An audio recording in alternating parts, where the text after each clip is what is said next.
So once you write the code for inserting the data into the database, so now let's write a code for getting all the users from the database. So for that, let's create a function inside this user controller file. So let's type export and just create a function called get all users, and let's make it asynchronous with the parameter request and response.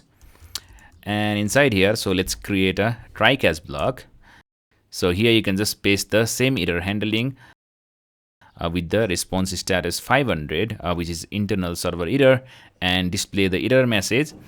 And inside here, so let's write a code. So first of all, let's retrieve all the data from the database. So for that, we will be using the find method. So let's create a variable called user data, and let's store inside it, and let's type await.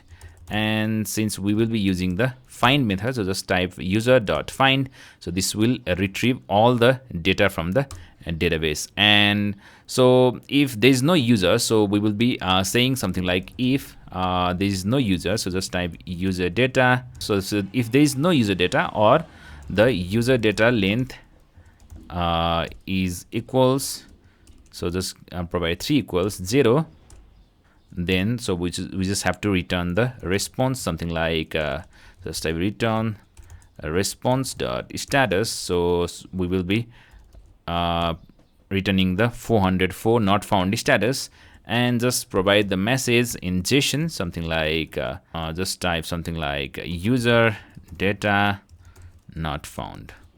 So just simply save that. And so if there is any user, so we just have to return the users in the JSON response. So just type response dot status. So just provide the status score 200, okay, and just type JSON. And so we just have to display the data which is retrieved from the database. So just type user data and just simply save that. So once you write this, so we just have to configure the route as well. So just go into this user route, and here, so just simply type route dot get.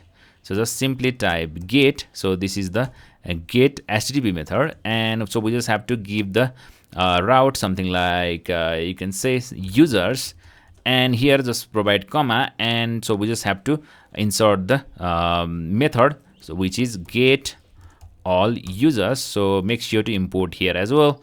So once this is done, so now we should be able to go. So let's save this and just go inside this Postman, and here in the MERN stack, so just simply click here and click on add request, and here, so we just have to choose this get HTTP method.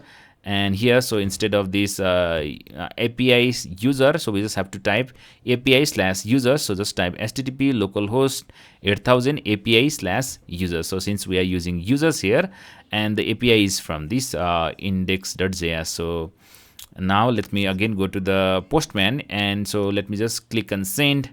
So you can see, so this will display all the data on the database into the JSON response.